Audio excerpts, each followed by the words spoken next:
कहानी की शुरुआत होती है एक साइंटिस्ट से जो कोई एक्सपेरिमेंट कर रहा था। कुछ देर बाद उसने एक अजीब सा कीड़ा अपने शरीर में डाल दिया और अचानक ही उसकी आंखें नीली हो गई। इसके बाद हम लैंग जुन नाम के एक डिलीवरी वाले को देखते हैं जो रात को सामान पहुंचाने जा रहा था। तभी उसने खबर सुनी कि यांग नाम की एक खिलाड़ी अचानक लापता हो गई है। इस महीने पूरे 5 लोग ऐसे ही शहर से गायब हो गए थे। तभी लैंग जुन को अपने अंकल जोंग का फोन आया और उन्होंने लैंग जुन को उसके जन्मदिन की बधाई दी। फिर उन्होंने बताया कि उन्होंने लैंग जुन के घर के बाहर उसके लिए केक भिजवाया है। पर कुछ ही समय बाद लैंग जुन को रास्ते में उल्टा हुआ ट्रक दिखाई दिया। उसने तुरंत बाहर निकलकर ट्रक के अंदर देखा और फिर पीछे उसे एक बेहोश आदमी दिखा जिसकी नसें धीरे धीरे काली पड़ रही थी। लैंग जुन उसकी मदद करने आगे बढ़ा पर अचानक वही कीड़ा लैंग जुन के शरीर में घुस गया। तभी उसका शरीर भी अजीबोगरीब तरीके से बदलने लगा। उसी पल सान्यू नाम की एक खुफिया ऑर्गेनाइजेशन के सिपाही वहां पहुंच गए। उनकी लीडर एक लड़की थी और उन्होंने फौजियों को लैंग जुन को पकड़ने का हुक्म दिया। पर तभी लैंग जुन एक बहुत बड़े भेड़िए में बदल गया और उसने फौजियों पर हमला कर दिया। फौजियों ने धुआंधार गोलियां चलाई पर लैंग जुन पर कोई असर नहीं हुआ। आखिरकार सभी फौजियों को मारकर वो कैप्टन की ओर बढ़ा। तभी कैप्टन ने उस पर एक हरी गोली चला दी और लैंग जुन थोड़ा हल्का पड़ गया। फिर वो मौका देखकर समुद्र की ओर भाग निकला। सुबह वो जैसे तैसे घर पहुंचा तो उसकी हालत काफी खराब थी। उसने तुरंत जानवरों की तरह खाना खाना शुरू कर दिया पर जल्द ही इतना खाना खाने की वजह से उसे उल्टी हो गई। तभी उसने खुद को शीशे में देखा तो उसे भेड़िया दिखाई दिया। वो काफी डर गया और फिर बाथरूम में लेटकर सो गया। जब उसकी आंख खुली तो उसे एहसास हुआ कि उसकी सुनने की शक्ति काफी बढ़ चुकी थी क्योंकि वो बहुत दूर से आ रही आवाजें भी सुन पा रहा था। खैर बाद में लैंग जुन के बॉस ने उसे खूब डांटा क्योंकि वो रात को बीच रास्ते में ही ट्रक छोड़कर भाग गया था। वो इतना गुस्से में था कि उसने लैंग जुन की तरफ एक बोतल भी फेंक दी। पर तभी लैंग जुन ने अपनी शक्ति से उसे दीवार पर दे मारा जिससे दीवार में दरार तक आ गई। उसकी शक्ति देखकर सब हक्के बक्के रह गए और लैंग जुन चुपचाप वहां से चला गया। तभी शाम को रास्ते में उसे एक छोटी बच्ची दिखाई दी जो बस के नीचे आने वाली थी। तभी लैंग जुन ने अपनी तेज रफ्तार से उसे भी बचा लिया। उसे देखकर लैंग जुन को अपना बचपन याद आ गया। बचपन में कई लड़के उसे परेशान करते थे और तब उसकी दोस्त चाओ उसे बचाती थी। तो लैंग जुन ने चाओ से मिलने का फैसला किया जो अब एक बॉक्सर बन चुकी थी। जब लैंग जुन वहां पहुंचा तो चाओ मैच लड़ रही थी। चाओ बेहतरीन खिलाड़ी थी और उसने चुटकियों में अपनी ओपोनेंट को हरा दिया। पर तभी उसकी ओपोनेंट ने उसे पीछे से धक्का दे दिया लेकिन लैंग जुन ने दौड़कर चाओ को नीचे गिरने से बचा लिया। ये सब देखकर वहां के मालिक के बेटे वू नेग ने लैंग जुन को मुकाबले के लिए ललकारा। लैंग जुन भी राजी हो गया पर उसे बॉक्सिंग आती नहीं थी इसीलिए एक ही पंच में बेहोश हो गया। वहीं उस खुफिया फौज की कैप्टन और उसका बॉस जाओ लैंग जुन पर नजर रखे हुए थे। तब हमें पता चला कि शुरुआत में हमने जिस साइंटिस्ट को देखा था वो लैंग जुन के पिता ही थे। फिर जाओ ने कैप्टन को जल्द से जल्द लैंग जुन को पकड़ने का हुक्म दिया। उधर जब लैंग जुन की आंख खुली तो वो चाओ के घर पर था। बाद में बातचीत के दौरान चाओ ने उसे बताया कि कुछ दिन पहले उसका भाई अचानक लापता हो गया। जब लैंग जुन ने उसकी तस्वीर देखी तो उसे एहसास हुआ कि ये तो वही लड़का था जिसे उसने रात को ट्रक में बेहोश देखा था। उसने चाओ को बताया कि उसका भाई जरूर सान्यू की हिरासत में है।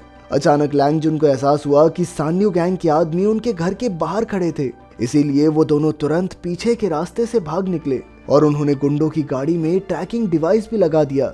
आखिरकार जब गैंग चली गई तो चाओ ने लैंग जुन से पूछा कि आखिर ये लोग उसके पीछे क्यों पड़े हैं। तब लैंग जुन ने बताया कि उसके शरीर में एक अजीबोगरीब डिवाइस है और ये गुंडे जरूर उसी को हासिल करना चाहते होंगे। लैंग जुन को शक था कि इस सब से जरूर उसके पिता का कोई नाता है, इसीलिए उसने अंकल जोंग से मिलने का सोचा क्योंकि वो उसके पिता के खास दोस्त थे। जल्द ही वो अंकल जोंग से मिलने उनके ऑफिस पहुंचा पर अचानक सब लोग बाहर भागने लगे क्योंकि बिल्डिंग में आग लग गई थी। लैंग जुन तुरंत अंकल के कमरे में गया जहां वो टेबल पर बेहोश पड़े थे। वो जैसे तैसे उन्हें कमरे से बाहर ले आया। जब अंकल को होश आया तो लैंग जुन ने उनसे सान्यू गैंग के बारे में पूछा पर अंकल ने झूठ कह दिया कि वो इसके बारे में कुछ नहीं जानते। खैर बाद में जब लैंग जुन घर लौट रहा था तो उसे एहसास हुआ कि कोई उसका पीछा कर रहा है। लैंग जुन ने मौका देखकर उसे धर दबोचा और वो वू नेग निकला। लैंग जुन उसे पकड़कर चाओ के घर ले आया और फिर वू नेग ने बताया कि वो एक हैकर है और वो सान्यू गैंग के बारे में जानकारी इकट्ठा करना चाहता है। साथ ही उसे उनके बारे में जितनी भी जानकारी थी उसने सब कुछ लैंग जुन को बता दिया। तब पता चलता है कि सान्यू ऑर्गेनाइजेशन तेल का व्यापार करती है और साथ ही वो गैर कानूनी केमिकल हथियारों की तस्करी भी करते हैं। वू नेग ने बताया कि लैंग जुन के पिता और अंकल जोंग दोनों पहले सान्यू गैंग के लिए कोई जेनेटिक डिवाइस बनाने का काम कर रहे थे। खैर फिर उसने कहा कि जो भी लोग गायब हुए हैं उन्हें पहले एक गेम खेलने का ऑफर मिला था तब चाओ ने बताया कि हाँ, मेरे भाई को भी ऐसा कोई ऑफर तो मिला था। फिर अगले दिन चाओ बीच पर अकेली खड़ी थी तो लैंग जुन उसके पास आया। चाओ ने दुखी मन से कहा कि मेरे भाई ने कड़ी मेहनत करके मेरी बॉक्सिंग फीस जमा की थी। जब सान्यू गैंग ने उसे पैसे देने का लालच दिया तो वो उनके झांसे में आ गया। तब लैंग जुन ने उसे सहारा दिया और साथ ही वादा भी किया कि वो उसके भाई को जरूर वापस ले आएगा। फिर रात को जब वो दोनों घर लौट रहे थे तो अचानक जाओ और उसके गुंडे उनके सामने आ गए। उन्होंने धमकी देते हुए कहा कि अगर लैंग जुन ने खुद को उनके हवाले नहीं किया तो वो चाओ को मार डालेंगे। लैंग जुन के लिए चाओ की बहुत अहमियत थी, इसीलिए वो उनके साथ जाने को राजी हो गया। पर चाओ भी इतनी जल्दी हार मानने वाली नहीं थी। वो तेजी से उनकी गाड़ियों का पीछा करने लगी और जल्द ही लैंग जुन की गाड़ी के पास आ गई। फिर उसने अपनी बॉक्सिंग की टेक्निक से सभी गार्ड्स के छक्के छुड़ा दिए और अपने दोस्त को लेकर वहां से भाग निकली। इसके बाद वो दोनों अंकल जोंग की लैब में पहुंचे और उन्हें सब कुछ सच बताने को कहा। आखिरकार अंकल जोंग ने कहा कि कई साल पहले वो और लैंग जुन के पिता सान्यू गैंग के लिए काम करते थे। उन्होंने अपनी रिसर्च के दौरान खूंखार जानवरों से वो जीन्स निकाले जो इंसानों के शरीर में डाले जा सकते थे और उन्हें पैलेसाई का नाम दिया। पैलेसाई ऐसे जीन्स का मिश्रण था जिसे किसी भी इंसान के शरीर में डालो तो उसका हर एक रोग ठीक हो सकता था। पर जब लैंग जुन की मां की मौत हो गई तो उसके पिता को इतना गहरा सदमा लगा कि उन्होंने काम करना ही बंद कर दिया। लेकिन ये बात सान्यू गैंग को पसंद नहीं आई और उन्होंने लैंग जुन के पिता को लैब में जबरदस्ती बंद कर दिया। एक रात बदकिस्मती से लैब में आग लग गई और वहीं लैंग जुन के पिता जलकर मर गए। ये सुनकर लैंग जुन का खून खौल उठा और उसने उनकी मौत का बदला लेने की ठान ली। अंकल जोंग ने उसे रोकने की कोशिश की क्योंकि सान्यू गैंग के आदमी बहुत ताकतवर थे। उसी पल वहां सान्यू गैंग आ पहुंची और अचानक उन्होंने अंकल जोंग को गोली से मार डाला। यह देखकर लैंग जुन का रोम रोम जल उठा और वो एक भयानक भेड़िए में बदल गया। फिर वो एक एक करके सभी गुंडों को पीटने लगा, पर तभी कैप्टन ने उस पर एक खास गोली चला दी जिससे लैंग जुन वापस इंसान बन गया। मगर इससे पहले कि कैप्टन लैंग जुन को गिरफ्तार करती, चाओ ने लैंग जुन को खिड़की से धक्का दे दिया और खुद गुंडों का सामना करने लगी। तभी वूनेग वहां आ पहुंचा और उसने लैंग जुन को अपनी गाड़ी में बैठाकर वहां से बाहर निकाला। उस रात लैंग जुन नदी किनारे मायूस होकर बैठा रहा। फिर उसने अपने पिता का दिया हुआ लॉकेट देखा जिसमें उसकी और उसके पिता की तस्वीर थी। फिर अगले दिन उसने लॉकेट वूनेग को दिखाया जिसने हिसाब लगाया कि शायद ये लॉकेट किसी चीज की चाबी है। काफी छानबीन करने के बाद वूनेग ने देखा कि लॉकेट पर बना निशान एक खुफिया जगह का निशान था। अब जल्द से जल्द वो दोनों नक्शे के सहारे एक जगह पर आ पहुंचे। ये खाली घर था और जब वो बेसमेंट में पहुंचे तो वहां उन्हें भेड़िए के पंजों के कई निशान दिखाई दिए। थोड़ी छानबीन करने पर लैंग जुन को एक अलमारी में सूटकेस मिला। उसने अपने लॉकेट को चाबी की तरह इस्तेमाल किया और अचानक वो ताला खुल भी गया। उसके अंदर लैंग जुन को एक टेप रिकॉर्डर मिला। जब लैंग जुन ने टेप चलाई तो उसे अपने पिता की आवाज सुनाई दी।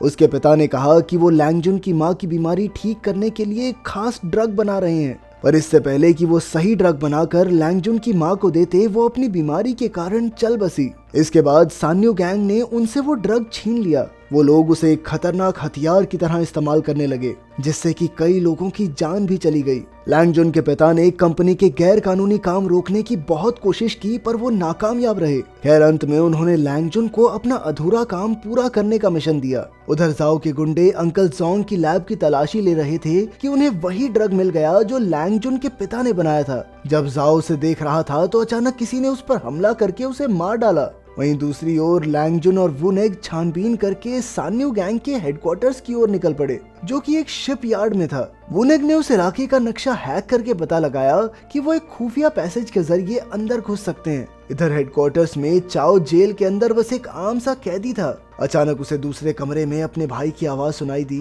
उसने खिड़की से देखा कि उसके भाई की हालत काफी खराब थी। चाओ ने उसे भरोसा दिलाया कि लैंग जुन जरूर उन्हें बचाने आएगा। उधर लैंग जुन और वूनेग खुफिया पैसेज से हेडक्वार्टर्स के अंदर घुस रहे थे। जैसे ही वो पैसेज से नीचे कूदे, अचानक कई गार्ड्स ने उन पर हमला कर दिया, लेकिन लैंग जुन की खतरनाक ताकत के सामने कोई टिक नहीं पाया। उसने भेड़िए की ताकत से एक एक करके सभी गार्ड्स को धूल चटा दी। इसके बाद लैंग जुन चाओ को ढूंढने निकल पड़ा और वूनेग सान्यू गैंग के गैर कानूनी धंधे का पर्दाफाश करने के लिए सबूत इकट्ठा करने लगा। कुछ ही देर में लैंगजुन ने चाओ का कमरा ढूंढ लिया, पर उसके पास ताले की चाबी नहीं थी। जब वो चाबी ढूंढ रहा था तो अचानक अंकल जोंग उसके सामने आ गए। अंकल जोंग को जिंदा देखकर उसके पैरों तले जमीन खिसक गई, पर अंकल ने कहा कि उन्होंने पैलेसाई का इस्तेमाल किया और फिर से जिंदा हो गए। तभी अचानक स्क्रीन पर एक वीडियो चलने लगी जिसमें अंकल जोंग और लैंगजुन के पिता के बीच बहस हो रही थी। तब ये खुलासा हुआ कि अंकल जोंग सान्यू गैंग के साथ मिलकर केमिकल हथियार बनाना चाहता था,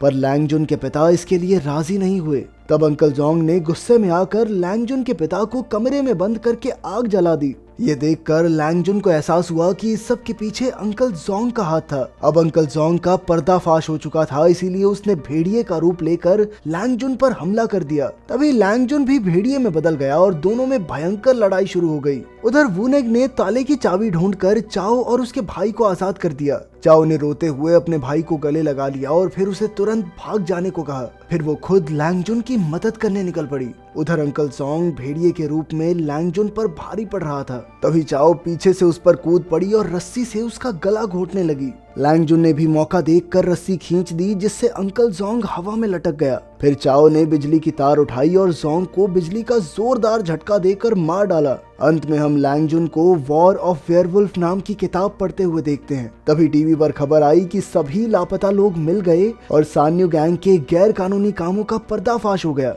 अगर वीडियो पसंद आई तो लाइक कर देना, चैनल को सब्सक्राइब कर देना। मिलते हैं अगली वीडियो में।